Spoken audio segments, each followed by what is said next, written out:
Oramos. Querido Padre Celestial, gracias por estar con nosotros. Gracias por la oportunidad de reunirnos para estudiar su palabra. Gracias por la presencia de los ángeles en este lugar. Y gracias, Señor, por la bendición de su Espíritu en cada corazón presente. Permita a Dios en este momento que su luz bendita ilumine a cada persona presente. Que su gracia nos asista. Habilítenos y prepárenos para comprender su verdad. Que todo ruido sea acallado en nuestra mente. Y que su gracia bendita nos alcance. Que no sea un sermón más, pero sí principios de vida que nos lleven a la vida eterna. Pedimos una bendición especial sobre los amigos y amigas que nos acompañan. Sobre los hermanos y hermanas que han asistido en esta noche. Diríjanos, Dios, que su Espíritu Santo nos hable a través de su libro. Lo pedimos y agradecemos en el nombre de Jesús. Amén. Amén. Anoche dijimos algunas cosas con relación al libro de Éxodo. Hoy deberíamos hablar un poco más acerca de este maravilloso libro. Éxodo significa salida o partida, como decíamos. El libro de Éxodo es muy citado, la salida de Egipto, el rescate de Egipto, la manera como Dios saca a su pueblo de Egipto y lo lleva a Canaán, por muchos de los profetas del Antiguo Testamento. Pero cuando venimos al Nuevo Testamento, el libro de Éxodo también es citado por los autores del Nuevo Testamento. Inclusive se utiliza el libro de Éxodo como una muestra, como un ejemplo, como una forma de entender el plan de la salvación. Cuando estudiamos el libro de Éxodo descubrimos que hay dos tipos de literatura dentro del libro. Hay una literatura que es narrativa o histórica y hay otro aspecto que es una narrativa legal. Lo importante de entender esto es que aunque todo el libro es una narración, es como la historia, relatar la historia del pueblo de Dios en relación a la manifestación divina. No obstante, dentro de la narración aparecen principios legales, aparecen leyes, aparecen artículos, capítulos y principios legales. Cuando nosotros estudiamos los principios legales sin tomar en cuenta la narración, la historia, entonces nos confundimos. Es que para entender los principios legales se debe entender la narración. Si usted no entiende la experiencia que Dios está teniendo con su pueblo, entonces no entenderá los principios legales. Es imprescindible envolver los aspectos legales dentro de la narración, porque los aspectos legales nacen y surgen a partir de la experiencia de Dios con su pueblo. ¿Me he dado a entender? La parte legal es un resultado, es una consecuencia de la relación que Dios tiene con su pueblo. Si no hay esa relación con Dios, no aparecen los principios legales. De hecho, cuando el pueblo estaba esclavo en Egipto, ¿cuántas leyes tenían? Ninguna. Los esclavos no tienen leyes. Los esclavos no tienen derecho. Pero cuando una persona se encuentra con Dios, cuando una persona ahora es hija de Dios, entonces sí tiene derecho. Ahora es un príncipe y una princesa y tiene principios que rigen su vida, ¿sí o no? Tiene que entender el concepto legal del libro de Éxodo a partir de la parte narrativa o la parte histórica. ¿Cuántas leyes le dio Dios a los judíos cuando estaban esclavos en Egipto? Ninguna. ¿Cuántas leyes le dio antes de cruzar el Mar Rojo? Ninguna. Solo cuando llegan a Sinaí, Dios hace un pacto con ellos y entonces vienen los aspectos legales. Las leyes de Dios son para los hijos que han sido salvados, redimidos y rescatados. Las leyes de Dios no pueden ser comprendidas por aquellos que no han sido perdonados, redimidos, rescatados y ayudados de Dios. Es incongruente que usted le hable de principios, de reglas y leyes a quienes todavía no han nacido de nuevo. No tiene sentido. De allí la importancia y la trascendencia de lo que vamos a estudiar. ¿Por qué? Hay mucha gente religiosa en el mundo, pero el mundo está careciendo de personas cristianas. ¿Por qué? Hay demasiada gente en las religiones, pero su vida no es nada. El mal ejemplo, el mal testimonio que hay en el mundo en relación a los que se llaman cristianos ha hecho que el mundo se haga pedazos. Satanás, que es el diablo, ha sabido utilizar muy finamente el aspecto psicológico en el orden espiritual o religioso. Y ha tomado a los mismos cristianos para desmoralizar al mismo cristianismo, ¿sí o no? Se dice que cierta vez le dijeron a Mahatma Gandhi, me parece que usted debe ser cristiano. Y Gandhi miró a la persona muy ofendido y le dijo, a mí no me confunda. Le dice, no, perdóneme, no quise ofenderlo. Y Gandhi le dijo, si usted me dice que me parezco a Jesucristo, me siento honrado. Pero si me dice que parezco a un cristiano, usted me está ofendiendo. ¿Entendieron? ¿Se entendió? De allí la importancia de entender lo que vamos a estudiar. Porque si no entendemos las reglas del juego, si no entendemos las herramientas, no vamos a entender los conceptos. Póngase a pensar. El colmo de los colmos es que el todopoderoso Dios, el creador del universo, el dueño de todo, el que sostiene todo, desciende de su trono y viene a un monte a hablar con un pastor de ovejas. No estamos hablando de un ángel, no estamos hablando de una persona importante, estamos hablando del dueño del universo, el que lo creó, el que hizo todo. Ahora viene y se revela a un hombre. Y no solo se le revela, sino que le dice cómo él se llama. Y comienza toda una serie de tratos con este hombre para hacer un trabajo en una ciudad, en un país, en una nación. Si usted entiende todo este desarrollo de asunto, entonces usted va a entender lo que significa ser cristiano. ¿Por qué? Cristianismo no es solamente creer cosas. Cristianismo es conocer a una persona y amarla. Esa persona es Cristo Jesús. Y aquí comienza Dios a mostrar y demostrar quién es Él y qué es lo que Él quiere. De allí la importancia del aspecto narrativo y el aspecto legal. Una pregunta, ¿cuál es entonces el punto principal del relato? De este relato que estamos estudiando, de esta serie que se llama El Nombre de Dios, ¿cuál es el punto principal? ¿Cuál es el quid de todo esto? Escuche. Hay un autor que dice lo siguiente, es cómo Dios creó a su pueblo Israel. Dios comienza con un grupo de esclavos oprimidos en Egipto y al final del libro son un pueblo libre con su propio liderazgo y sistema de adoración. La creación del pueblo de Dios progresa a lo largo de 5 pasos. Ponga atención a estos 5 pasos, porque es la misma experiencia que ocurre en todo ser humano que conoce al Señor. Lo que pasa en macro, en la experiencia del pueblo de Israel, ocurre en micro, en la experiencia de cada ser humano. Dios quiere revelarse a cada ser humano, pero pasa por 5 pasos. Veamos esos 5 pasos rapidito. Recuerde, estamos solamente poniendo la mesa, estamos preparándonos para el estudio de la noche. Número 1, Dios nota los problemas de su pueblo. Dios sabe qué está pasando contigo. Cuando empecemos el estudio esta noche, vamos a notar en el capítulo 2 del libro de Éxodo, como Dios le dice a Moisés, yo he visto, yo he oído lo que está pasando con mi pueblo, ven, vamos a liberarlo. Dios sabe lo que está pasando contigo. Dios ha oído lo que está pasando contigo. Dios entiende lo que está pasando contigo y anda buscando quién o con quién revelarse en la vida tuya. Ahora hay que ver quién huye de quién. A veces huimos de Dios y ni siquiera nos acercamos a los lugares donde podemos encontrarnos con Él. Por eso muchas veces ocurren cosas desastrosas, como enfermedades, accidentes, y en el hospital, mirando el techo, entonces alguien viene y nos presenta el camino de la salvación. Con dolor y pena, sí, pero de alguna forma Dios tiene que alcanzarte. Número 2, Dios actúa en forma poderosa y decisiva para liberar a los israelitas de su esclavitud. Número 3, Dios hace un trato con su pueblo a través de un pacto formal. Lo interesante de Dios es que Dios primero te libera del pecado. Dios primero te rescata de la maldad. Dios primero lucha con los que te esclavizan. Y cuando te hace libre, cuando te rescata, entonces te lleva y te dice, ok, mi negro, ¿qué te parece si hacemos un pacto entre tú y yo? Yo soy un tipo de principios y no hago las cosas de cualquier manera. ¿Te parece bien si entramos en una relación de pacto? ¿Qué hacen un hombre y una mujer cuando se van a casar? Un pacto. Bueno, en mi época había lo que se llama el periodo del enamoramiento.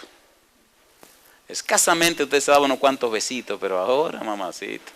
Y después de los besitos había que casarse para terminar, ¿verdad? De disfrutar al resto del mundo, pero ahora es una cosa tan rara de que se mudan juntos y a ver si nos va bien. Así como que no funciona, no hay ya no hay misterio, como que, ¿entiende? Imagínese usted.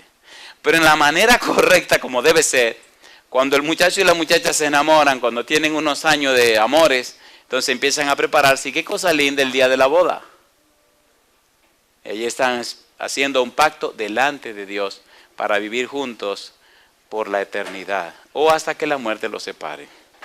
Número 4, Dios da leyes o instrucciones a su pueblo acerca de cómo vivir. Y número 5, Dios establece un sistema de adoración para que su presencia pueda ser sentida constantemente. Ya Dios te liberó, te rescató. Ya Dios te guió. Ya Dios hizo un pacto contigo. Ahora Dios tiene una experiencia contigo y entonces te dice, mi negro, me gusta que me adore de esta manera. Yo voy a estar contigo, yo te voy a acompañar. Yo me hago responsable de tu vida y de lo tuyo, pero necesitamos entrar en este tipo de relación.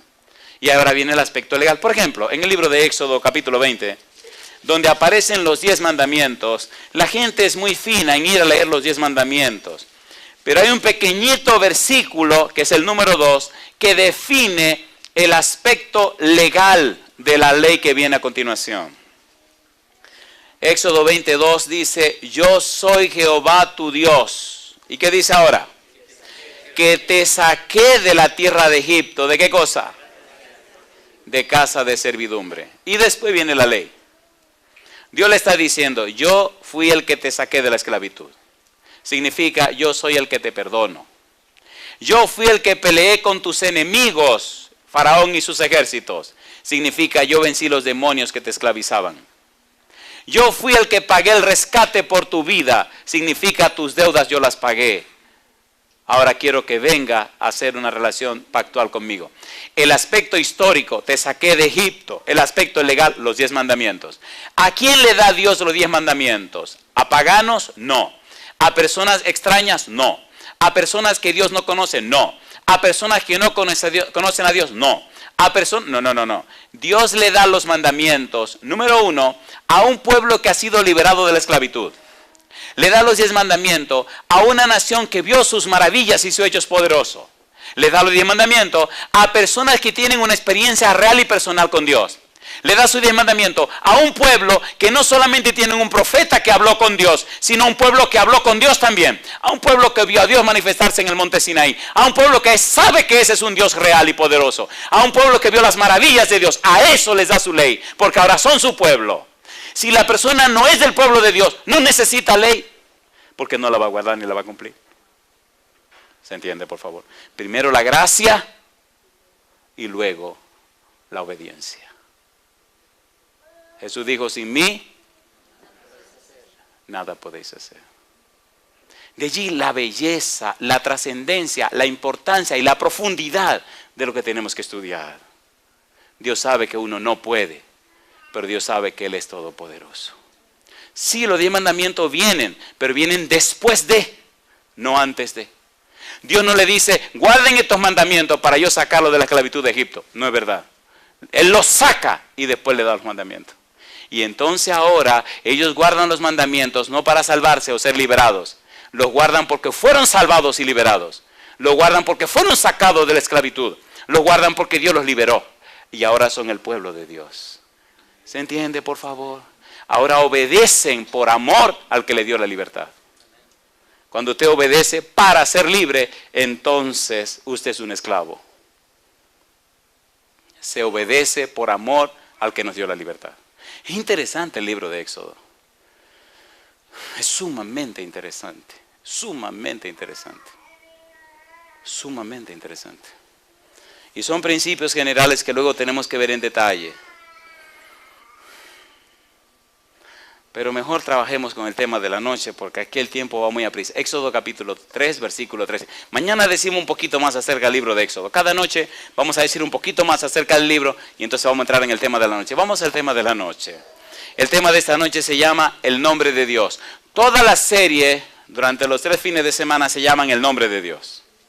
¿Por qué Dios adoptó este nombre para hablar con Moisés? ¿Cuáles son las implicaciones de este nombre?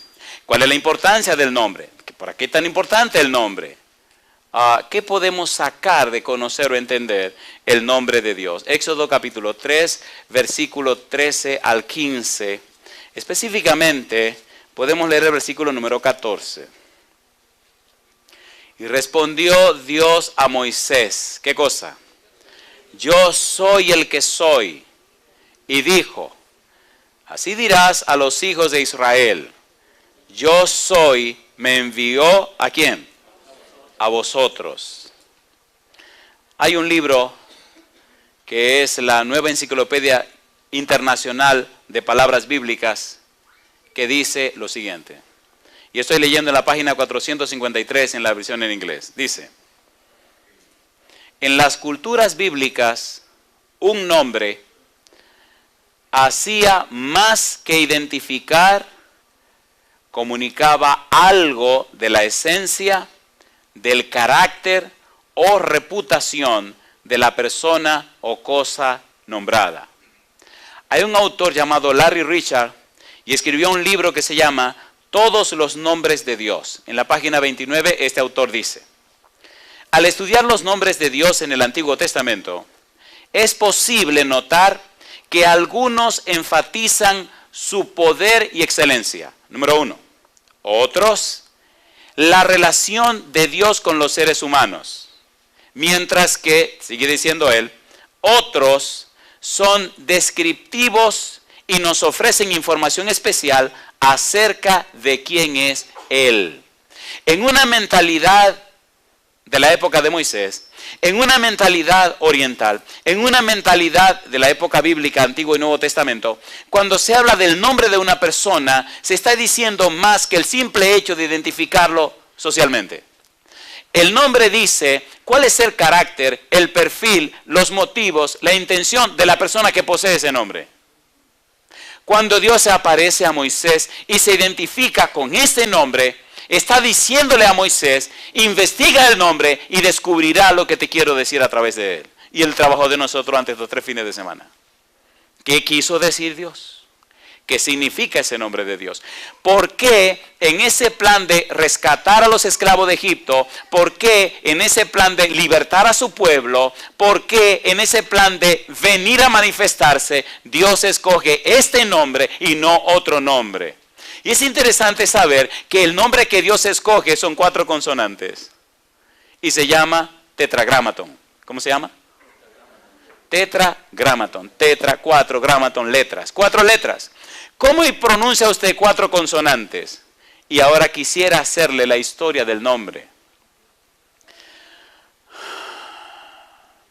Cuando se estudia acerca del nombre de Dios, uno como que se sale de un aspecto de la vida y entra a otro aspecto de la misma. Pastor, ¿qué usted quiere decir? Cuando no se conoce a Dios, uno está y hace las cosas de cualquier manera. Pero cuando ya se conoce a Dios, ya la vida se ve de otra forma. Eso pasó con Moisés. Cuando Moisés se encontró con Dios en el monte, jamás pudo ser igual. Cuando usted tenga un encuentro real y personal con Dios, usted jamás podrá ser igual. Y de eso se trata.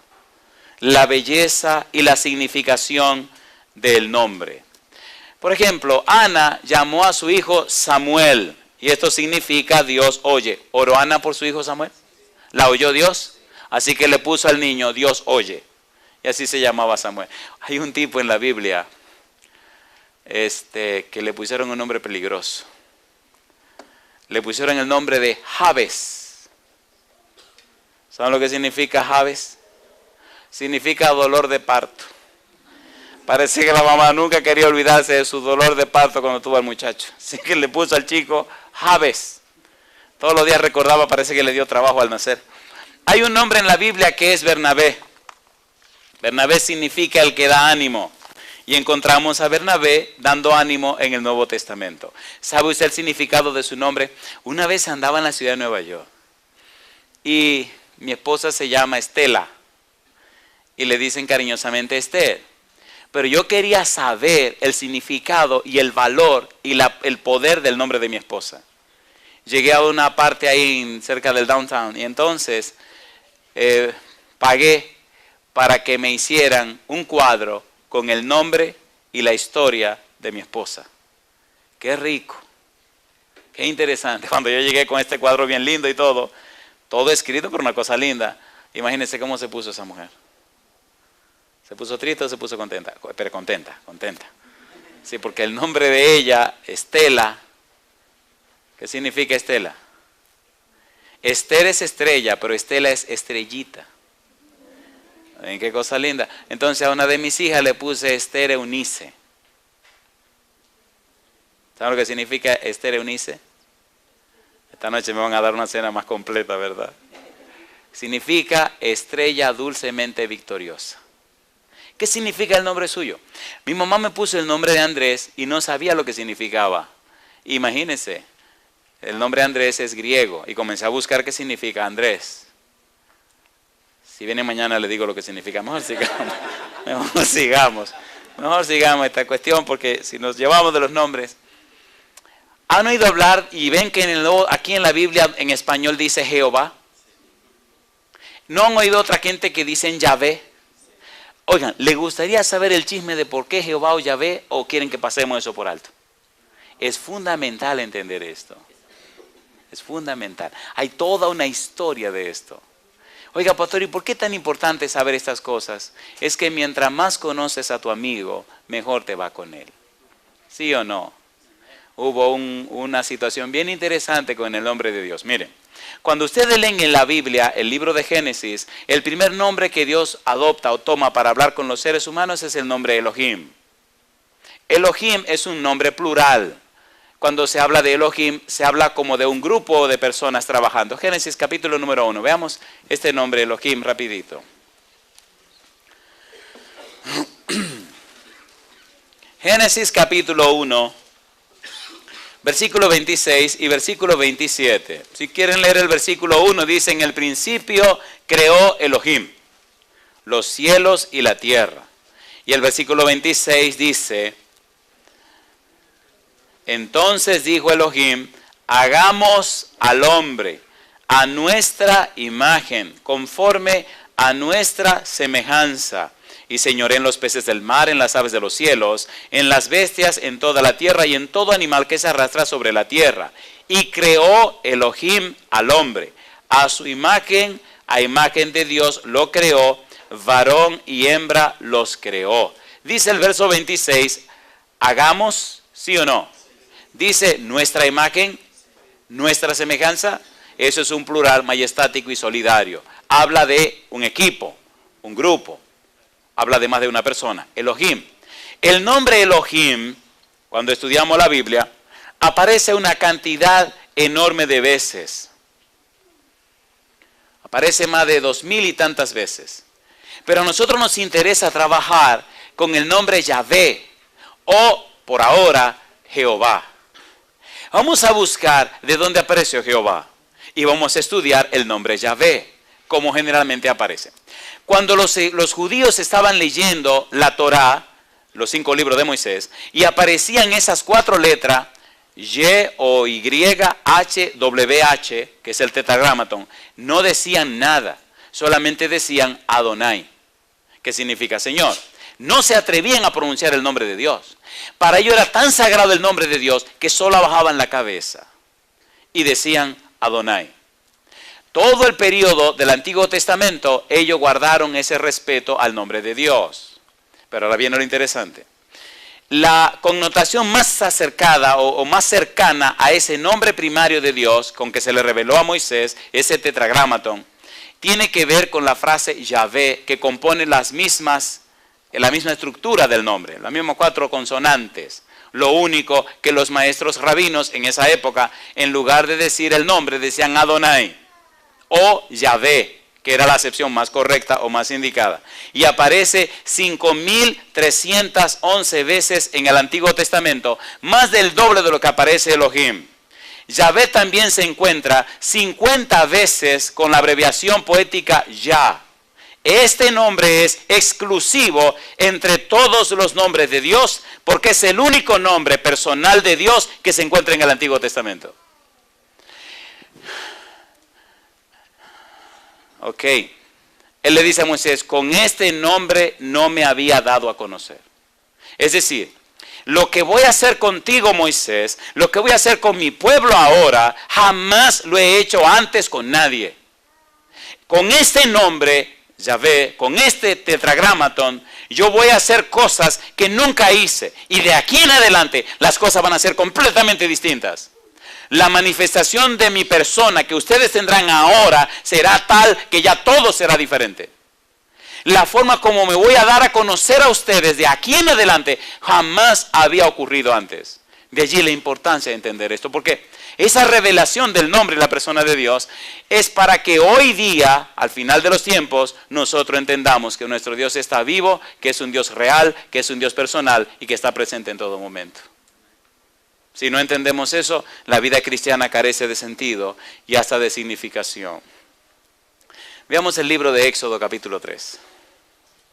¿Por qué es tan importante este nombre y por qué tanta trascendencia este nombre? Éxodo capítulo 3, versículo número 14. Yo soy el que soy. Y dijo, así dirás a los hijos de Israel, yo soy, me envió a vosotros. Ustedes no se imaginan la guerra, la lucha, los debates que han ocurrido en el mundo religioso por este nombre. Los eruditos o investigadores de la Biblia se han estado peleando y batallando por años en buscar el significado de este nombre. Veamos el nombre visto desde el punto de vista solamente académico, sin tomar en cuenta la relación con el nombre. Por ejemplo, algunos dicen, bueno, el nombre Yahvé, el nombre Jehová o yo soy el que soy, toma en cuenta un verbo que es el verbo ser. Y por el modo y el tiempo en que se está empleando, significa el que tiene existencia en sí mismo. Ahora una pregunta yo le hago. ¿En qué le beneficia a usted saber que Dios tiene existencia en él mismo? A mí qué me interesa eso. No me da ningún beneficio. Segundo, significa aquel que no depende de nadie. Eso tampoco me ayuda a mí para nada. ¿Quién está hablando con Dios cuando Él revela su nombre? Moisés. ¿A dónde está viviendo Moisés? En Madián. ¿Qué le está pasando a Moisés? Está huyendo de Egipto. ¿Qué está pasando en Egipto? Su familia, su pueblo, su gente están siendo esclavizados. ¿Sí o no? ¿Sí o no? Entonces Dios se va a revelar a Moisés, no en un sentido filosófico, sino en un sentido práctico y real. ¿Qué es lo que Moisés quiere? Que liberen su pueblo. ¿Qué es lo que Moisés aspira? Que su gente salga de Egipto. ¿Qué es lo que quiere Moisés? Que dejen de explotar a su nación. ¿Me están entendiendo? Entonces Dios no viene a filosofar con Moisés. Viene a decirle, mira, yo vine aquí para que resolvamos aquello. Y mi nombre es este. ¿Qué significa este nombre? Este nombre significa que yo voy a estar a tu lado. Significa que te voy a acompañar. Significa que todos tus enemigos los voy a arrasar. Y voy a manifestar mi poder para demostrarte a ti que a mi pueblo que está esclavo, yo lo voy a liberar. ¿Entienden ahora lo que quiero decir? El significado y valor del nombre tiene que ser visto a partir del contexto histórico, no desde el punto de vista filosófico. Hoy día, ¿tenemos problemas y dificultades, sí o no? ¿Sí o no? ¿Sí o no? Claro que sí. Necesitamos la experiencia, el conocimiento de un Dios que funcione. Pero un Dios que tiene principios. Un Dios que relata la historia de su pueblo, pero que envuelve dentro de esa narrativa aspectos legales. ¿Sí o no? Un Dios cuyos hijos no andan como le da la gana. Un Dios que tiene principios, normas y reglamentos. ¿Sí o no? Un hogar donde cada quien haga lo que le dé la gana, ¿tiene futuro? No. Y eso pasa con Dios. De allí la belleza de lo que tenemos que estudiar. La importancia de comprender este nombre. Durante el periodo del Antiguo Testamento no hubo tantas dificultades con relación a el nombre de Dios. Sin embargo, después de pasar el tiempo, comenzaron a ocurrir cosas que tienen que ser tomadas en cuenta. La razón es un tanto compleja en relación a la explicación de Yahvé o Jehová. Permítame leerle un par de párrafos de un exégeta bíblico.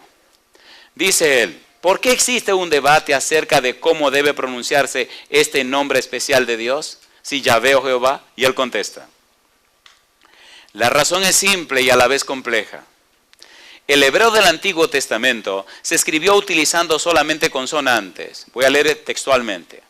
No había vocales escritas y se esperaba que el lector añadiera los sonidos vocales apropiados. Por esto, este nombre especial de Dios se escribió YHWH. Pero ya cuando el nombre se tradujo al español y otros idiomas, la pronunciación se había perdido. La pronunciación, ¿qué cosa? Se había perdido. Escuche ahora. No obstante, el porqué de la confusión es más complicado. Alrededor del año 1100 después de Cristo, un grupo de eruditos judíos produjo lo que se conoce como el texto masorético. En ese documento, los eruditos añadieron una serie de vocales al texto hebreo. Las vocales se representaban con la colocación de varios puntos. El nombre de Dios era tan sagrado que ningún judío practicante lo pronunciaba.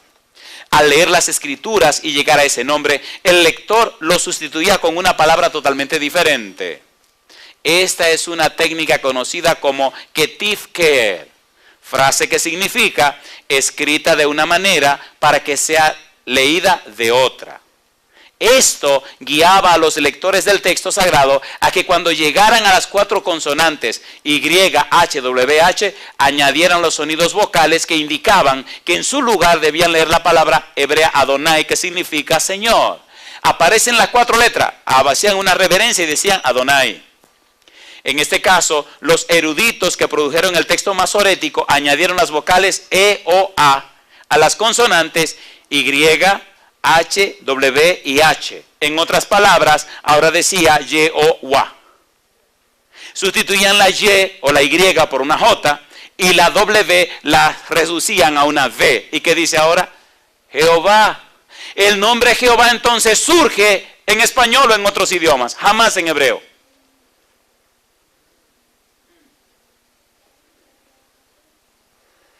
La mayoría de los eruditos hebreos opinan que la pronunciación de las consonantes Y, H, W, H era Yahvé. Una minoría, por su parte, no está segura. Ahora bien, lo más importante del nombre es lo que vamos a estudiar a continuación. De modo que el nombre Jehová, como aparece en nuestro idioma español y en otros idiomas, jamás aparece en el hebreo, sino que siempre aparece más Yahvé que Jehová. Esto es bueno que usted lo sepa y que lo tome muy en cuenta. Porque si va a conocer el valor y el significado del nombre de Dios, tiene que conocer todas las bases del asunto. Bueno, ¿qué les parece si comenzamos a comer ahora? ¿Están de acuerdo? En Éxodo capítulo número 3 aparece la frase yo soy. Y esta frase yo soy nos dice bastante. Veamos el libro de Éxodo capítulo 2 versículo 23 al 25. Ese yo soy que aparece, ¿en qué contexto está apareciendo? Dice el versículo 23, Éxodo capítulo 2, aconteció que después de muchos días murió el rey de Egipto y los hijos de Israel gemían a causa de la servidumbre y clamaron. Y subió, ¿a quién dice? A Dios, el clamor de ellos con motivo de su servidumbre. ¿Y ahora qué cosa dice? Número 1. Y oyó Dios el gemido de ellos. ¿Qué hizo Dios? Lo oyó. ¿Qué dice más? Dice número 2, y se acordó de su pacto con Abraham, Isaac y Jacob. ¿Y qué dice más? Y miró Dios a los hijos de Israel, ¿y qué más? Y los reconoció. Dios hizo 4 cosas.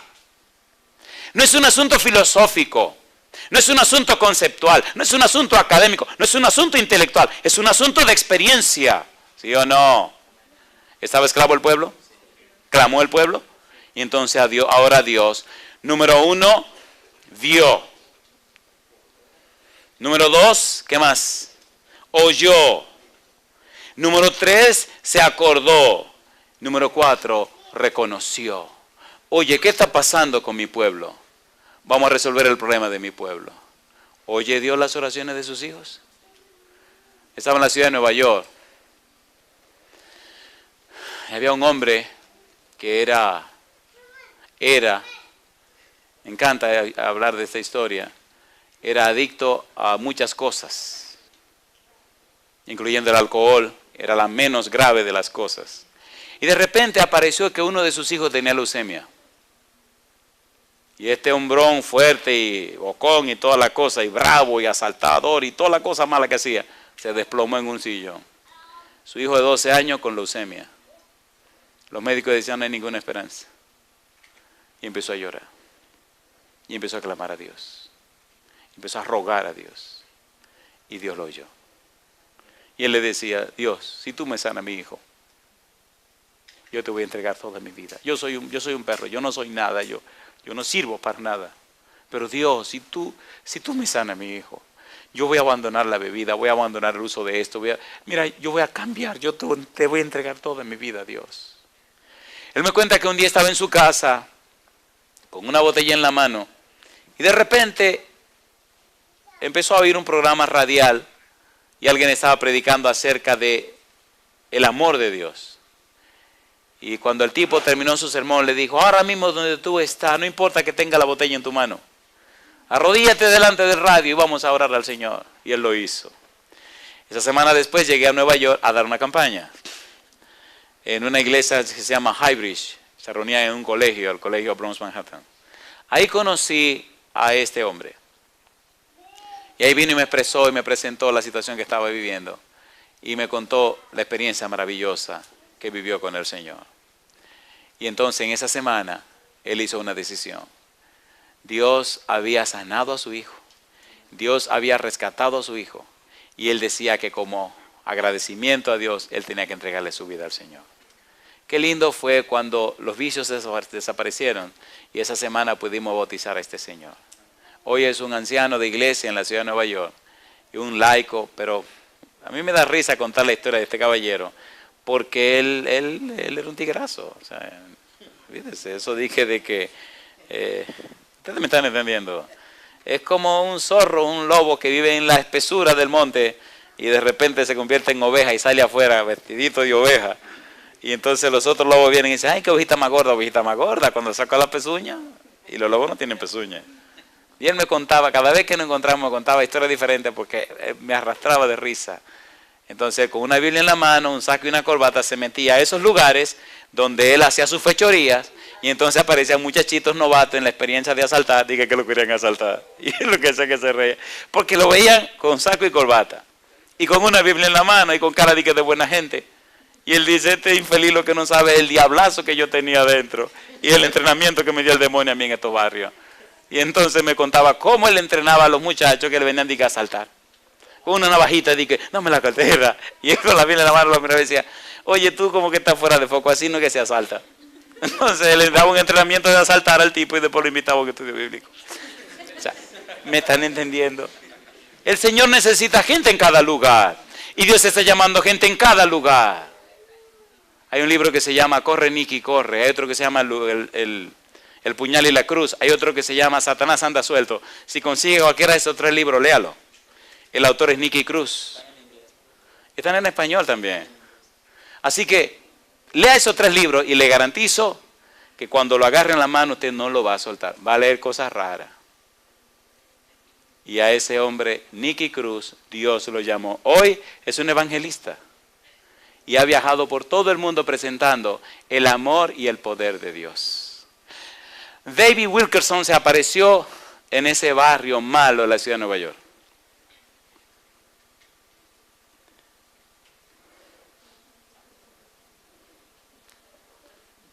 Yo le doy la historia, pero la cobro después los minutos que yo le tome. ¿Estamos de acuerdo? ¿Qué? ¿Quiere la historia o no la quiere? Se la damos, sí, aquí van. Te le cantan las historias, ¿no? Ese hombre flaquito, de bilucho, delgadito, con un traje negro, comenzó a preguntar en el vecindario quién era Nicky Cruz. Y hay de aquel que preguntara quién era Nicky Cruz. Creo que se le cayó algo. Y entonces, un día lo agarraron y entre varios muchachos lo agarraron, lo metieron por unos callejones y se lo llevaron a un lugar raro, con la idea de que el viejito del señor no volviera a salir. Y le dijeron, ¿qué es lo que usted quiere con Nicky? Dice, yo lo quiero ver. Le dice, ¿usted está seguro que usted lo quiere ver? Sí, yo lo quiero ver. Bueno, pues lo llevaron a un lugar entre unos callejones y unos sitios raros. Y cuando lo presentaron delante de Nicky, ahí vean unas muchachonas y, ¿me entiende? Un ambiente de cosas raras. Y le dicen los muchachos a Nicky, mira, este que está preguntando por ti hace varios días. Y le dice Nicky, siempre malhumorado, ¿qué usted quiere conmigo? O sea, esto es cuestión de que habla antes de que te cortemos el cuello. Matar a una gente era como matar a un perro. Y le dice, el pastor Wilkerson se le adelanta y mira a Nicky a los ojos y le dice, yo vine a decirte una cosa, una sola cosa, dígala, que Jesús te ama. Oye, todo el mundo se quedó como frisado.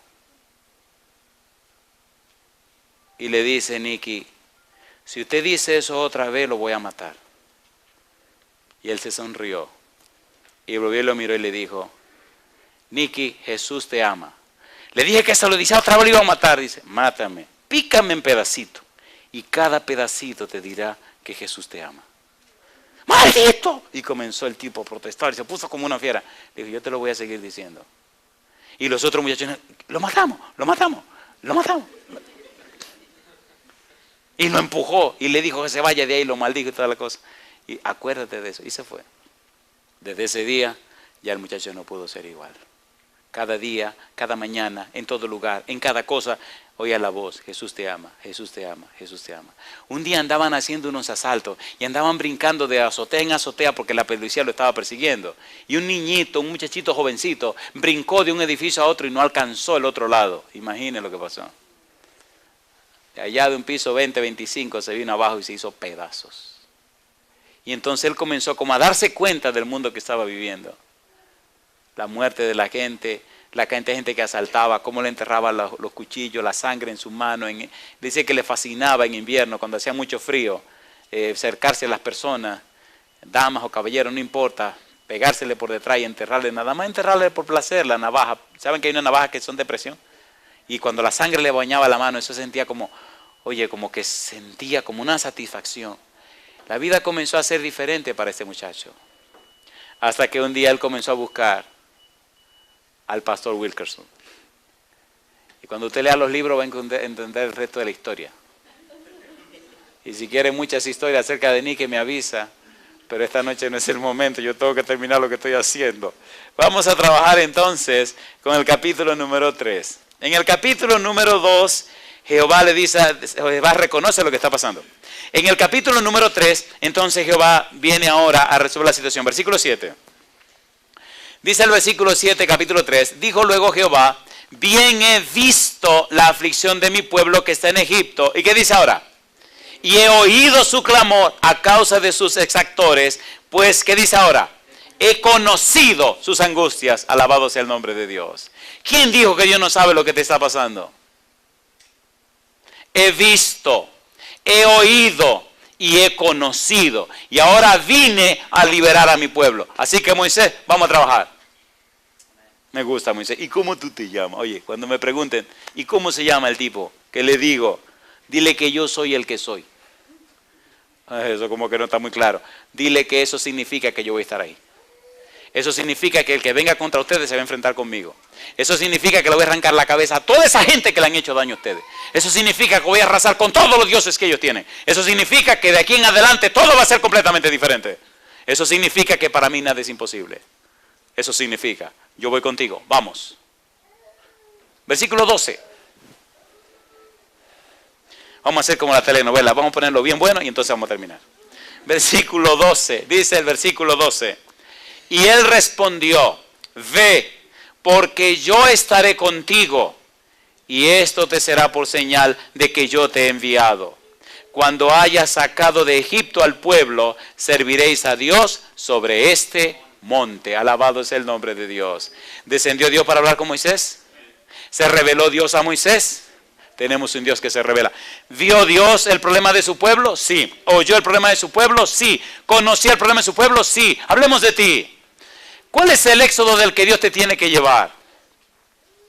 ¿Cuál es la esclavitud de la que Dios te tiene que sacar? ¿Cuál es el faraón que te tiene con el pie en el cuello? Es posible que tu faraón sea algún vicio. Es posible que tu faraón sea algún temor, algún miedo, alguna situación. Es posible que tu faraón, el que te tiene esclavo, sea alguna enfermedad. ¿Qué es lo que te tiene esclavizado? Recuerda que Dios vio, Dios oyó y Dios conoció. Tenemos todas situaciones que hay que ser resueltas, tienen que ser resueltas, ¿sí o no? Seamos sinceros. ¿Verdad que todos tenemos algún punto donde necesitamos que Dios nos ayude? ¿Cuántos tienen esa necesidad? ¿Tenía el pueblo de Israel una necesidad imperiosa? ¿Sí o no? ¿Estaba viendo Dios la necesidad del pueblo? Estaba oyendo la necesidad, conocía la necesidad, pues ahora Dios descendió para hablar con Moisés y entonces ir junto con Moisés a resolver el problema. ¿Le gustaría a usted darle una oportunidad a Dios para que resuelva ese problema? ¿Sí o no? Había un muchacho muy feo que tenía el problema de que quería casarse. Es una historia amable porque así duele menos. Ustedes se ríen y gozan, pero es una realidad. Si hablo de una persona con cáncer o alguna otra cosa, se deprimen. Pero si lo hago sonreír, la historia es real, pero es igual que el problema que usted tiene. El problema de este muchacho era que era muy feo, se quería casar. ¿Y quién se iba a casar con un tipo tan feo? Pero sin embargo se casó con una estrella. ¿Tiene Dios estrella para la gente fea? Depende. Sí, depende. Bueno, imagínense, ¿me entiende? Hay mucha manera de ver la belleza. ¿Cuál es tu problema? La buena noticia es que Dios es todopoderoso. ¿Qué es lo que te preocupa?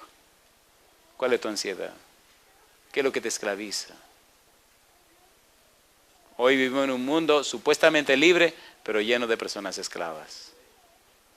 Esclavos del alcohol, esclavos de la pornografía, esclavos del sexo, esclavos de las drogas, esclavos del trabajo.